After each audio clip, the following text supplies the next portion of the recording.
What I am about to tell you might unsettle you. The truth is, nobody cares. Nobody cares about you like you do. Think about that. Nobody cares about you as much as you care about yourself. In the end, nobody cares who you are, where you are, or what you are doing. They may see, and then they forget the next second. We live in a desensitized world, but this is a truth that permeates throughout human history. The people that focus on themselves are always ahead of the pack. You are not entitled to applause. You are not owed validation. You will not be rescued from the weight of your own thoughts. These are hard truths, but necessary ones. We live in a world flooded with attention-seeking, where people scream into the void hoping someone will notice, hoping someone will care. But here is the harsh wisdom of the Stoics. Nobody owes you a reaction. Nobody is obligated to understand your dreams, your pain, or your ambition. Nobody is responsible for carrying your burden except you, and yet that is exactly where your power begins. The illusion that others will come to save you is what keeps most people stuck. It is what feeds resentment, breeds entitlement, and paralyzes potential. When you stop expecting the world to care, you begin to take radical ownership of your life. That shift, though uncomfortable, is where transformation begins. The Stoics taught not to live for the eyes of others, but for the approval of your own reason. It is not enough to appear wise or virtuous. You must become it in silence, whether or not anyone witnesses it. You will not find peace by trying to manipulate the outside world. The world is chaos. People's opinions are unstable. Their attention is scattered. You will find peace by mastering the one world that is truly yours, your mind. That is the Stoic way. That is how you stop waiting for life to change and start shaping yourself in the face of it. When you understand that nobody is watching as closely as you think, the performance ends. And when the performance ends, your real work can begin. The work that is not curated or filtered or broadcasted, the internal work, the silent strength, the kind that builds resilience, the kind that doesn't demand attention but earns respect through consistency. This is not a cold message, this is a freeing one, because when you realize that nobody cares the way you think they do, you stop performing and start becoming. You stop chasing and start cultivating. And when you begin to focus on yourself, truly, with discipline, with clarity, with purpose, you become unstoppable. You no longer react to life. You respond with grounded conviction. You no longer seek to be understood. You seek to understand. And in that shift, you discover a kind of power that the crowd will never give you. The quiet confidence of someone who knows who they are, no matter who is watching. Let's begin. Chapter 1. The Myth of the Audience. One of the greatest traps in life is the belief that people are constantly watching, judging, evaluating our every move. This illusion creates anxiety. It breeds hesitation. It robs us of authenticity and roots us in fear. The Stoics knew better. Marcus Aurelius wrote, "It never ceases to amaze me. We all love ourselves more than other people, but care more about their opinions than our own." Why live your life for an audience that isn't even paying attention? The more you try to be seen, the more invisible you become to your true self. Your co-workers or old friends from the past aren't spending their nights thinking about your choices. Your old classmates aren't tracking your progress. Even your closest friends have lives too complicated to obsess over yours. They have their own fears, goals, regrets, and battles to fight. Even those who care for you deeply have only so much bandwidth to devote to your journey. Their world doesn't revolve around you, just as yours cannot revolve around them. Yet so many are frozen by the imagined gaze of others. We post, we pose, we pause before every decision, wondering what they might think. We seek likes as if they were love, comments as if they were counsel, shares as if they were support. But the truth is, they probably won't think at all, not about you, not for long. Most people scroll, react briefly and move on. Their attention is momentary. Their opinions are fleeting. Why surrender your entire sense of self to such impermanence? Even worse, why construct your identity in reaction to people who will forget what they saw tomorrow? It is a waste of your presence, a theft of your inner compass. Each time you hesitate because you wonder what someone might think, you fracture your alignment. You turn away from your own principles, your own path. This is the cost of imagined spectatorship, the death of authenticity. This understanding is not meant to isolate you, but to liberate you. It invites you to move from performance to purpose. If no one is watching, then act not to impress, but to improve. Build not to be seen, but to be solid. Live not for praise, but for peace. The absence of an audience is not the absence of meaning. It is the beginning of meaning. It is the space where integrity grows. It is the proving ground where you test your values, where you create without applause, and where you practice the discipline of showing up even when no one is looking. This kind of growth is invisible at first, but profound in time. It doesn't come with fireworks or social approval. It comes with an unshakable center. It builds not through spectacle, but through self-trust, through hours of silence and effort and invisible victories that only you will know. When you remove the noise of validation, you make space for truth. You stop calibrating your life to opinions and start shaping it by principle. In this silence, in this solitude, you will discover something powerful. The only voice you must answer to is your own conscience. It is not the crowd's cheers that will echo in your soul, but your own internal dialogue. When the crowd disappears, your character speaks louder. Your actions no longer require validation. They become extensions of your values. They become the reflection of your inner order, your priorities, your virtue. You become your own compass, your own audience, your own witness. Let that freedom wash over you. Let it sink in like a healing balm. Nobody is watching closely, and that's exactly why you can now walk freely. Walk forward without looking over your shoulder. You do not need to be watched to walk upright. You do not need to be seen to be worthy. In fact, the Stoics believed that true worth is forged in obscurity. You build character in the quiet hours. You shape discipline when no one is clapping. You become noble when no one is handing you a medal. Let your actions be guided not by vanity, but by virtue. Not by impressions, but by insight. Seneca taught that a wise man is content with himself, not content in stagnation, but in direction. He knows where he's going, and he walks with his eyes on the path, not the crowd. He walks with the steadiness of someone whose values are internal, not external. The crowd shifts, the trends rotate, the moods of others rise and fall. But the path of virtue, of courage, of temperance, endures. Walk it with intention. Walk it even when it's lonely. Walk it especially when it's quiet. Live in a way that would make sense even if no one ever found out what you did. That's the measure of true strength.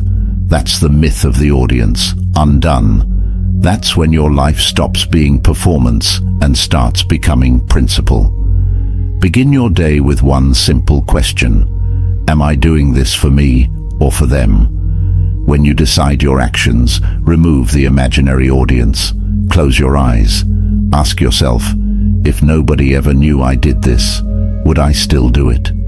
That question reveals your truth, and living by it gives you back your power. Chapter 2. Entitlement destroys growth. There is a dangerous belief that plagues the mind, the idea that we are owed something, that because we try, we deserve support. Because we hurt, we should get help. Because we exist, we deserve recognition. The Stoics dismantled this myth. Life owes you nothing. Not happiness, not love, not fairness. And that is what makes it beautiful, because in the absence of guarantees, everything you build holds real weight. It means something. Expecting something just because you showed up is a trap. It conditions you to wait rather than work, to demand rather than develop. When you believe the world owes you comfort or praise, every setback feels like betrayal. Every silence feels like rejection. But Epictetus said, "Don't seek for everything to happen as you wish it would, but rather wish that everything happens as it actually will. Then your life will flow well."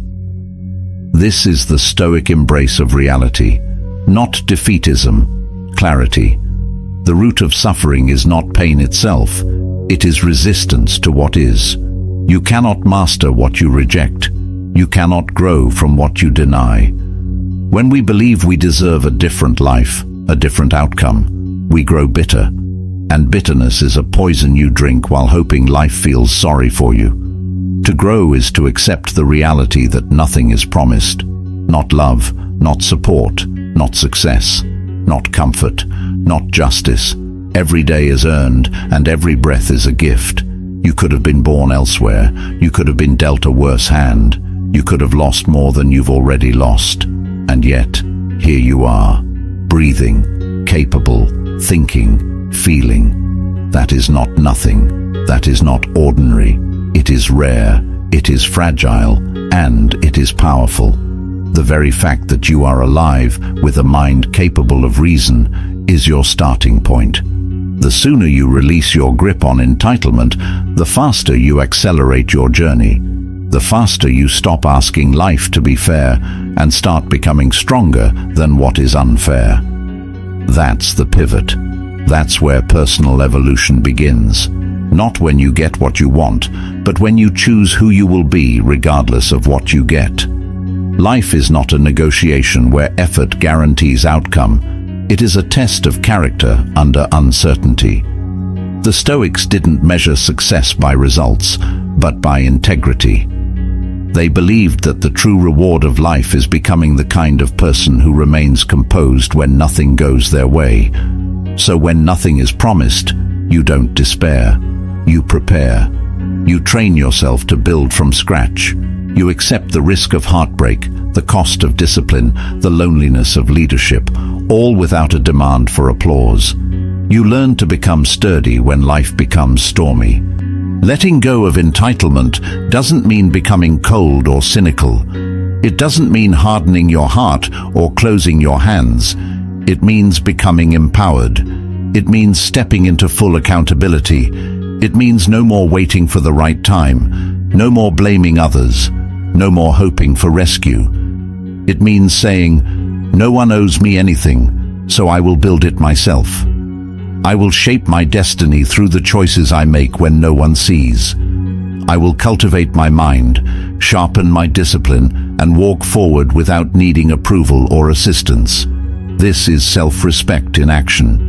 It's looking in the mirror and knowing that your progress belongs to you, not to your parents, not to your partner, not to your past, not to society, not to luck, to you. And that truth is both a burden and a blessing, because if it's up to you, it's also within you.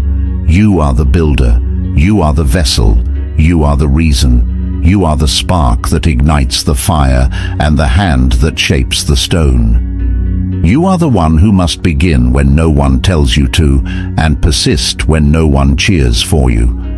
You are the answer to the questions you've been asking, the strength you've searched for, the clarity you've craved, the permission you've waited for.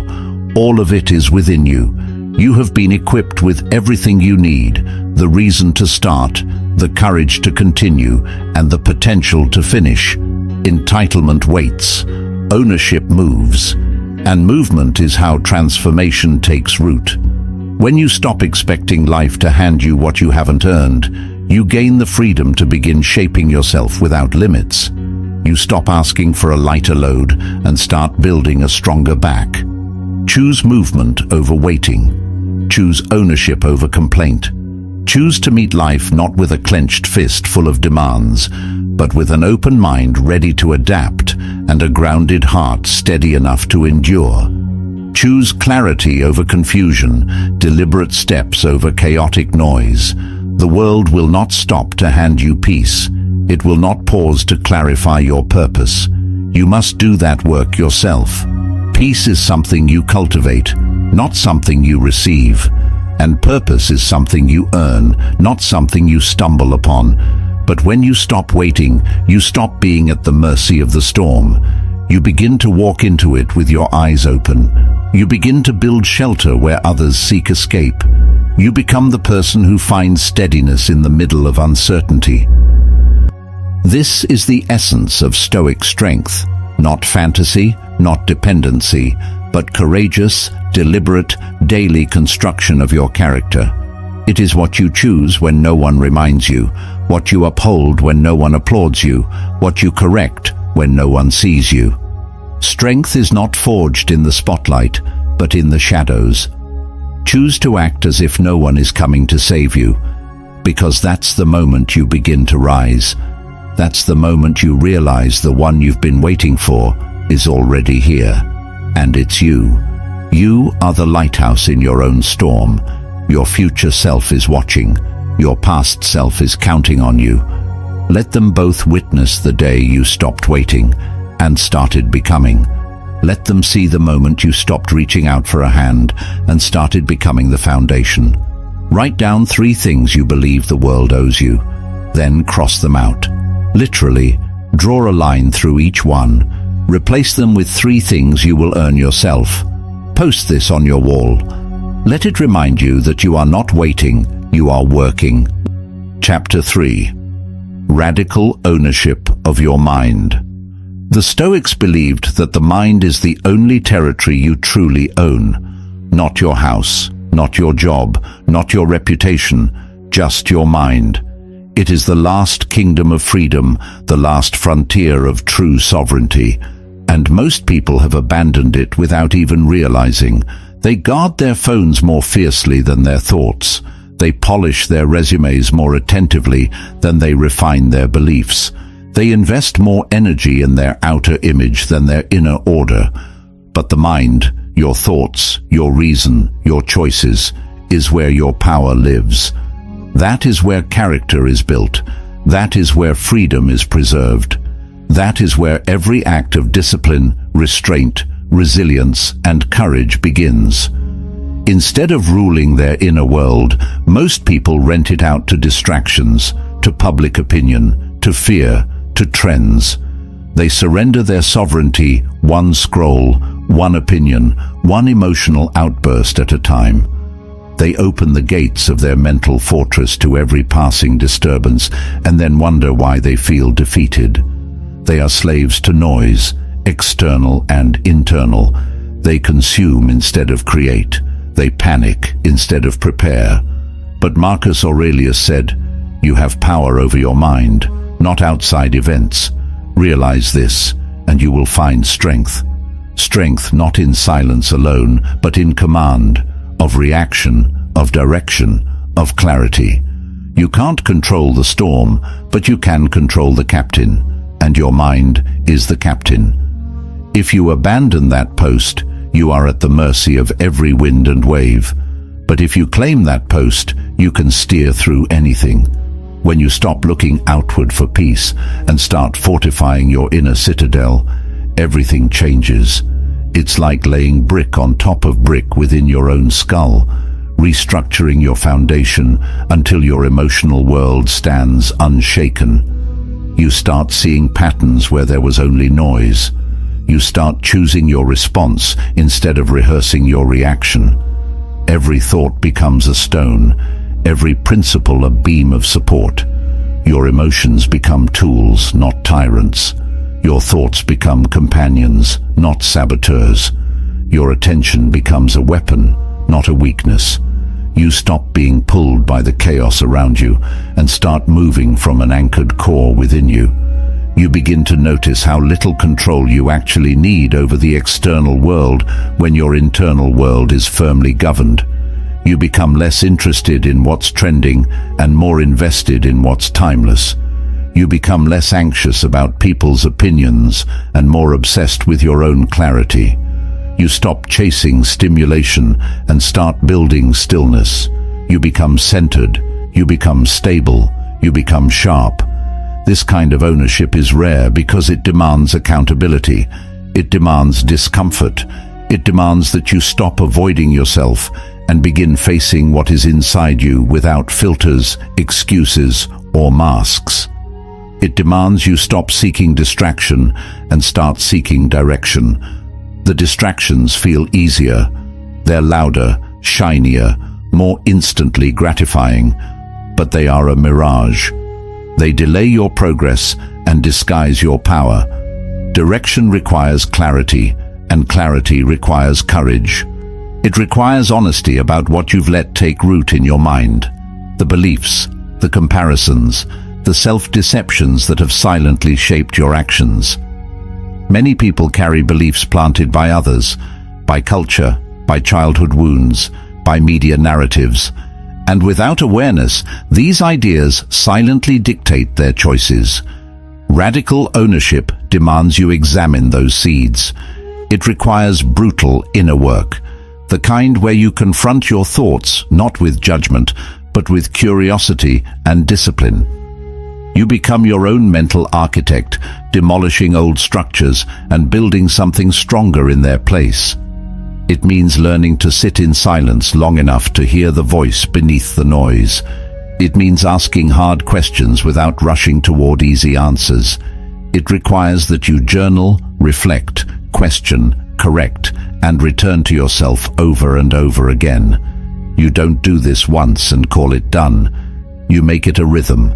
A daily rhythm of coming home to yourself, no matter how chaotic the world becomes outside. It is not always dramatic. Often it's quiet, repetitive, and inconvenient. But it's in those small, often invisible moments that greatness takes shape. It asks you to stop blaming, stop complaining, and begin building, not just once, every day, especially when it's boring, especially when it's hard, especially when no one notices. That is when your character is carved, when nobody's watching but you show up anyway, when it doesn't feel exciting but you choose discipline, when it's easier to hide but you choose to lead yourself forward. It is in these quiet, unglamorous moments that strength takes root, the kind of strength that cannot be faked, cannot be borrowed, and cannot be bought. The kind of strength that comes only from keeping your word to yourself when nobody else knows you made one. The world may be chaotic, but your response is your responsibility. That sentence alone could be your entire philosophy. It contains the fire and the calm. It strips away excuse and gives you back control. You are not responsible for what comes at you, but you are absolutely responsible for what comes out of you. You cannot dictate the wind, but you can trim your sails. You cannot avoid all pain, but you can avoid wasting it.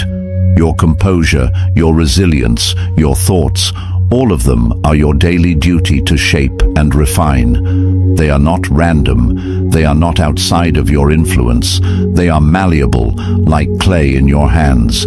You can choose what stays and what is replaced. You can decide what grows and what gets uprooted. No one else is thinking your thoughts. No one else is filtering your attention. No one else is managing your focus. That is your job. It is sacred work. It is the quiet labor of the soul. It is the most noble form of labor a person can engage in, governing your own inner world with courage and clarity. It's not glamorous. It won't get likes, but it will get you back, piece by piece, day by day. And the Stoics would tell you that how you tend to your mind is the clearest reflection of your character. It's not how you speak in public, but how you think in private. It's not the mask you wear, but the muscle you train inside. Your thoughts when you are alone. Your self-talk when you fail. Your discipline when no one will know. That is who you are. Guard it like a fortress. Shape it like a craftsman. Reclaim it like a warrior returning home. Fortify it with discipline. Furnish it with reason. defend it with intention, and do it with patience, because mastery doesn't shout, it whispers through repetition. Because when you master your mind, you become sovereign in a world that rewards obedience to noise. You become your own anchor. You no longer follow the crowd, you follow your code. You become unshakable. You become clear. You become free. And freedom, in the Stoic sense, is not escape. It is control, not of the world, but of yourself. Take 10 minutes each morning to sit in silence. No phone, no music, no distractions of any kind. Just you and your thoughts. Sit with them like you'd sit with an old friend, not to judge, not to fix, but to listen. Observe them without resistance. Notice the patterns, the repetition, the quiet whispers of fear or hope you might usually ignore. In this silence, your true inner world begins to speak. Write down 3 thoughts that serve you, thoughts that are constructive, clarifying, and aligned with your principles. Then write down 3 thoughts that sabotage you, those that bring fear, self-doubt, or needless worry. Don't just acknowledge these thoughts, interrogate them. Ask where they came from. Ask if they are rooted in fact or in fear. Keep the helpful ones, strengthen them. Return to them throughout the day. Question the harmful ones. Challenge their authority.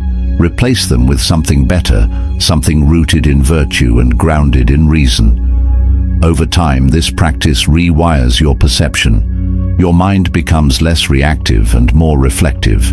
You begin to see through the noise. You begin to master the art of attention. Do this daily, without fail. Watch how your mental environment begins to shift, not in dramatic bursts, but in steady, silent progress. This is how a Stoic begins the day, with awareness, with clarity, with control.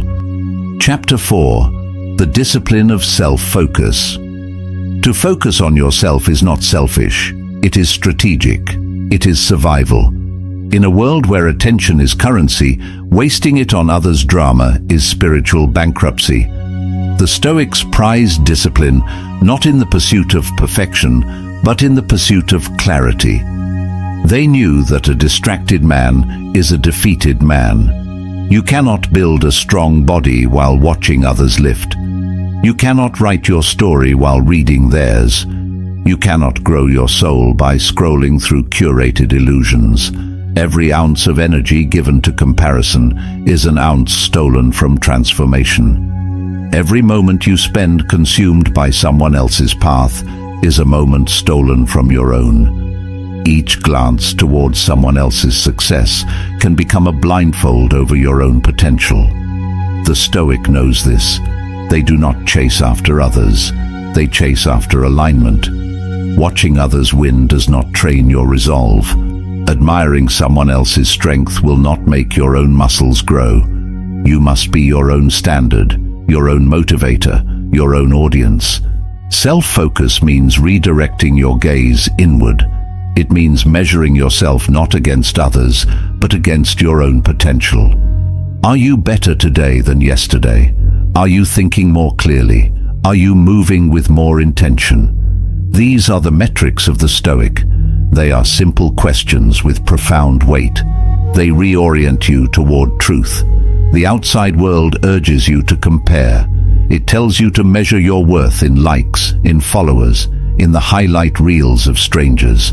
The Stoic urges you to clarify, to root yourself in who you are becoming, not who others appear to be. Real growth is quiet. It doesn't scream for attention. It doesn't announce itself with applause. It builds in the stillness, in the privacy of your own discipline. It is personal, it is internal, it is sacred, and it is invisible to those who only see performance. The only comparison that matters is the one between your past self and your present integrity. The only measurement that counts is whether you are living aligned, not just looking impressive. Discipline is not about doing the hard thing once. It's about doing the essential thing repeatedly. It's about choosing the path that serves you, even when it's inconvenient, uncomfortable, and unnoticed. It is the commitment to yourself when no one is watching, when no one is praising, when no one is validating. It's about keeping your promise to yourself, even when it feels like progress is invisible. It is the quiet repetition that builds greatness, the unseen hours, the small refinements, the deliberate returns to purpose when distraction tempts you. Discipline is the structure beneath the surface, the invisible framework that makes you solid when life tests you, and it always will. Discipline is not reactive, it's proactive. It prepares you before the storm hits. It equips you to lead yourself when you are exhausted and uninspired. It's what keeps you grounded when chaos strikes, and what keeps you ascending when inspiration fades. It's the invisible armor you wear when the world demands you fall apart. It's the voice that says again when you'd rather stop. It's the resilience that forms when you refuse to negotiate with excuses. It's the integrity you grow when you choose what is right over what is easy. Every time you obey that voice, you become stronger, not louder, not more popular, but stronger in the places that matter most, in courage, in consistency, in inner peace, in composure, in control, in character. That is the work, that is the way, that is the Stoic's path. It is a path defined not by ambition, but by alignment, not by noise, but by the clarity that only self-discipline can produce. It does not depend on external rewards or momentary spikes of motivation. It is not measured in claps, trophies, or posts. It is measured in resolve. It is the path of the one who rises not because of attention, but because of intention. The one who answers the silence with structure.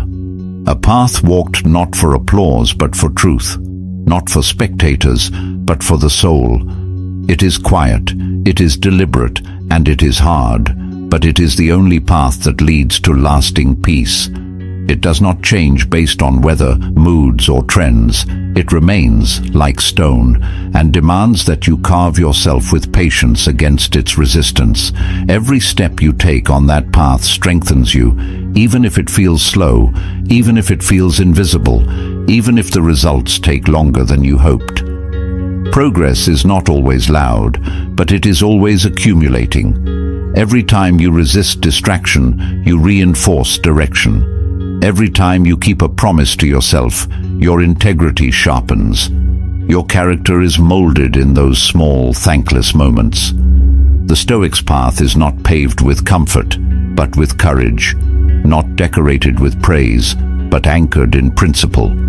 It asks you to be consistent when convenience fails, to act on values when your emotions rebel, to persist when motivation disappears. It does not ask for showmanship, it asks for strength. And every day you choose that path, even when no one notices, even when it feels like you're walking uphill in silence, you become more powerful, not in the eyes of the world, but in the eyes of your highest self. The version of you that you are becoming watches closely. It does not shout, it observes. It does not cheer, it remembers. And in that quiet observation, a deeper kind of respect is earned. Self-respect, the only applause that echoes forever. It is the soundless standing ovation of a soul that knows it stayed true. It is the reward that cannot be taken, cannot be faked, and cannot be bought, only earned. One disciplined day at a time. Set a time block each day called No Comparison Hour. During this hour, stay off social media. Reflect on your own growth. Journal your progress. Identify one area of weakness and set one small action to improve it. Keep that promise. Repeat daily. This is how discipline becomes identity. Chapter 5. From Reaction to Response. Most people are walking triggers. One comment, one look, one headline, and they spiral. One missed text, one rude glance, one piece of bad news, and suddenly their whole day is hijacked. Their mood shifts, their focus dissolves, and their emotional balance is shattered. Their mind becomes the hostage of an emotion they never stop to examine. The chain reaction is automatic and unconscious, but the Stoic is different. He does not react, he responds. He does not flinch in the face of chaos. He steps back, observes, and acts with clarity. He creates space between what happens and what he does about it. This is power, not the power to control the world, but the power to control himself within it. And in that control, he becomes immune to manipulation. Reactivity is the mark of the untrained mind. It is emotional slavery. It's what happens when your nervous system is your master and your mind is too quiet to intervene. It's what happens when external chaos becomes internal collapse. But to respond is to reclaim your throne. It is to say, I will not be ruled by external noise. I will not outsource my peace to random events. I will not allow the unpredictable world to dictate my predictable character. I will choose my response. I will move deliberately. I will not let life drag me. I will shape it. Response is not a delay. It is a declaration, a decision to pause, to think, to insert willpower where instinct used to be, to intervene before your emotions do damage that your reason must repair. Seneca taught, a wise man is content with himself, not because he does not wish for more, but because he has trained himself not to be shaken by less.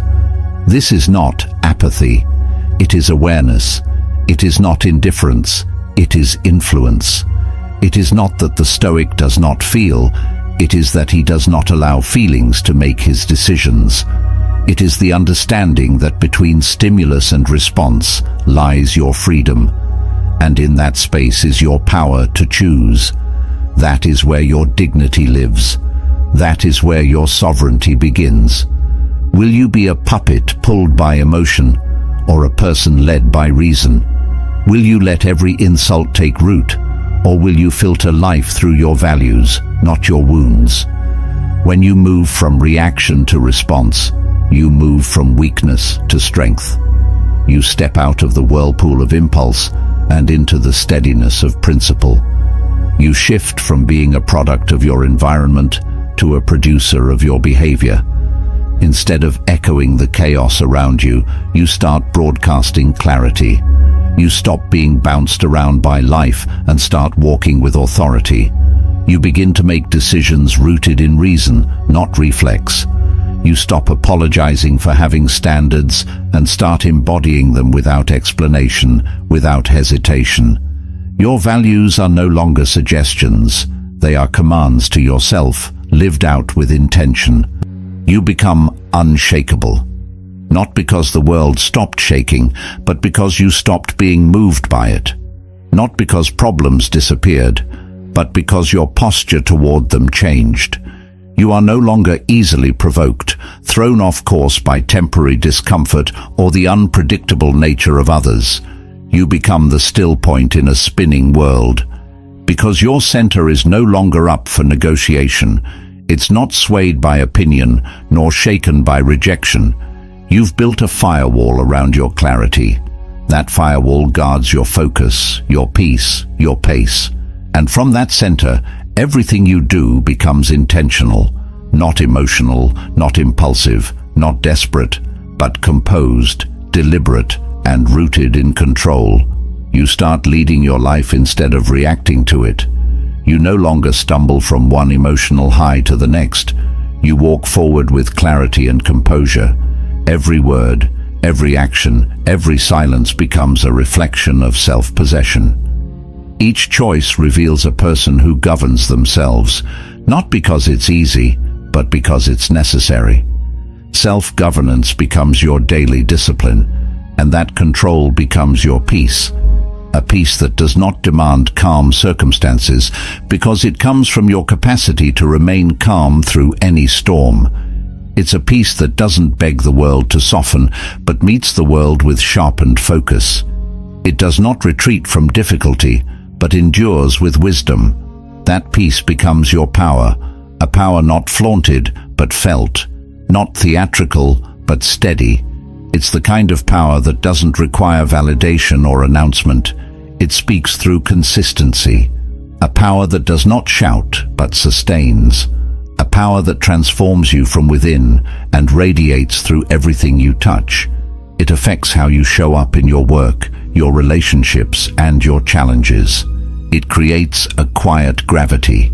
People sense it, even if they can't name it, and that is the most powerful kind of strength, the kind that doesn't need to prove itself, only to live in alignment with itself.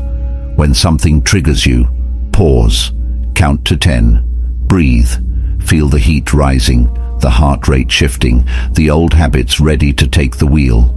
This is the first gate of self-mastery, awareness. Then choose stillness. Even if the storm brews inside, choose not to be swept away. Become the observer instead of the reactor. Create space between the sensation and the decision. That space is your power. That space is where wisdom lives. Ask yourself with full presence, what is the most honorable way to respond? Not the loudest, not the fastest, not the one that feeds your ego. The most honorable, the most composed, the most rooted in reason and aligned with the person you are becoming. Let your next move be a mirror of your highest self, not your lowest impulse. Then act, not from impulse, but from integrity, from vision, from principle, from your inner standard, not from social pressure. Act in a way that strengthens you, not weakens you. In a way that earns your own respect long after the moment has passed.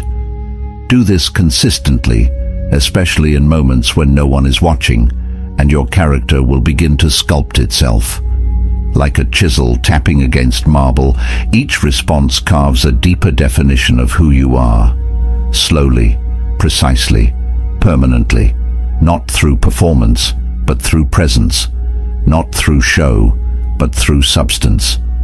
This is how the Stoic sharpens his edge, not in grand declarations, but in the quiet discipline of choosing control over chaos, wisdom over wrath, and direction over distraction. And with each moment mastered, you become the sculptor of your soul. Chapter 6. Letting go of the need to be understood.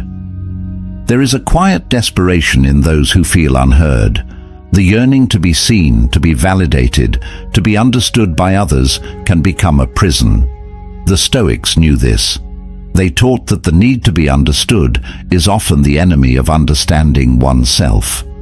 Marcus Aurelius reminded himself, "Don't waste the rest of your time here worrying about what other people do unless it affects the common good. It will keep you from doing anything useful. What does it serve to beg for understanding from those who do not know themselves? The path to peace is not paved with explanation. It is built through inner alignment. When you let go of the desire to be understood, you begin to understand yourself with greater clarity. When you stop seeking affirmation, your thoughts become more honest. When you release the obsession with others' perception, your actions become more authentic. You do not owe anyone your story. You owe yourself your growth. Your energy is not for constant clarification, it is for construction. Not everyone will understand your silence, your choices, your vision. Some will misread your discipline as distance, your focus as arrogance, your evolution as betrayal. That is not your burden to carry. You are not here to fit within their frame. You are here to build your own. You are not here to be explained.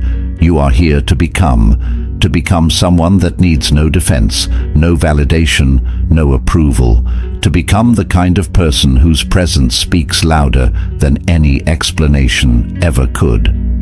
Identify 3 things in your life that you've been over-explaining. Let go of the need to justify them. Write a single sentence of clarity for yourself about each one. Post it somewhere private. Let that be your new standard. Clarity for you, not approval from others. Chapter 7. Embrace the isolation of excellence. Excellence is often lonely. The top is not crowded. The journey to self-mastery requires a kind of solitude most people run from. It demands an inner stillness that most never cultivate. But the Stoics did not fear isolation. They embraced it. They used it to sharpen thought, deepen reflection, and clarify intention. Solitude was not an absence of connection. It was the presence of focus. It was the mental and spiritual space in which greatness could be forged. Epictetus lived much of his life as a slave, then a teacher, and always as a philosopher. His wisdom was not cultivated through social approval, but through silence and suffering. His strength was not validated by crowds, but by endurance. He said, "If you want to improve, be content to be thought foolish and stupid." The path of growth does not come with applause. It comes with doubt, confusion, and delay. It comes with seasons of invisibility. But in those unseen seasons, something powerful happens. Discipline deepens, vision sharpens, the soul matures. Those who chase recognition rarely find purpose. Those who chase purpose often find themselves walking alone, but never aimless. They walk with quiet conviction. There is a deep power in solitude. When it is chosen, not feared, it becomes your forge. Your mind becomes your temple. Your spirit becomes unshaken. In solitude, you hear your real thoughts without interference. In solitude, you realign with your values without distortion. It is not emptiness, it is elevation. To focus on yourself, to rise beyond mediocrity, you must become comfortable with being misunderstood, misjudged, or ignored. You must learn to value progress over praise, integrity over attention. Greatness has always grown in silence, not in spectacle. The most powerful roots grow underground. Let yours grow in the quiet. Let them hold you firm when the world is loud. This is the price of excellence and the privilege of self-mastery. Schedule one day each week where you engage in focused solitude. Turn off all notifications, speak only when necessary. During this time, reflect on your path, your purpose, and your habits. Make adjustments. Use that quiet to realign. Solitude is not punishment, it's preparation. Chapter 8. The Armor of Consistency. While others search for magic formulas and shortcuts, the Stoic builds armor with daily discipline. He does not seek to hack the process, he becomes the process. Nothing is more powerful than consistency. Not talent, not passion, not praise. Consistency is the great amplifier. The person who shows up again and again with resolve will outlast the one who waits for motivation. The one who acts, even when it's mundane, will surpass the one who waits for it to feel meaningful. Consistency is not a glamorous word. It lacks spark. It doesn't glitter or attract attention. But in Stoic philosophy, it is everything. Marcus Aurelius journaled daily, not for applause, but for alignment. Seneca wrote letters regularly, not for fame, but for refinement. Epictetus taught repetition of thought and principle, not for novelty, but for mastery. They knew that the mind, like the body, is sculpted through steady effort. You do not become disciplined by thinking about discipline. You become disciplined by doing the same meaningful thing again and again, until it becomes who you are. One of the greatest lies of the modern world is that your life must constantly change, improve, or become extraordinary. But the Stoic sees virtue in stability. The man who is the same in rain and sunshine, in silence and in storm, he is rare. And that rarity is his strength. He is not swayed by mood, nor shifted by trend. He is not controlled by urgency, nor addicted to excitement. He shows up not because he feels like it, but because he made a vow to his values. He knows that repetition builds identity, and identity directs destiny. You do not need new routines, you need better consistency. You do not need perfect days, you need repeated effort.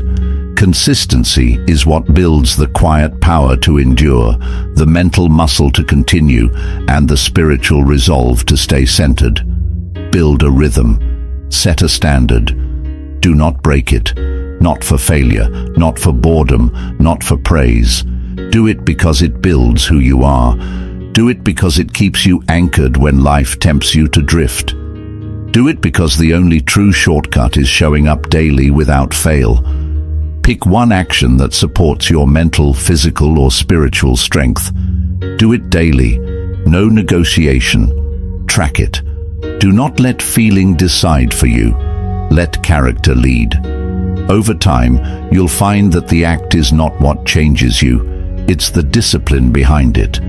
Chapter 9. Silence as Strength. In an age of endless noise, silence is rebellion. In a world obsessed with self-expression, silence is power. To be silent is not to be invisible, it is to be sovereign. The Stoics practice silence not as withdrawal, but as strength. A quiet man is often the most dangerous. He listens, thinks, and moves with clarity.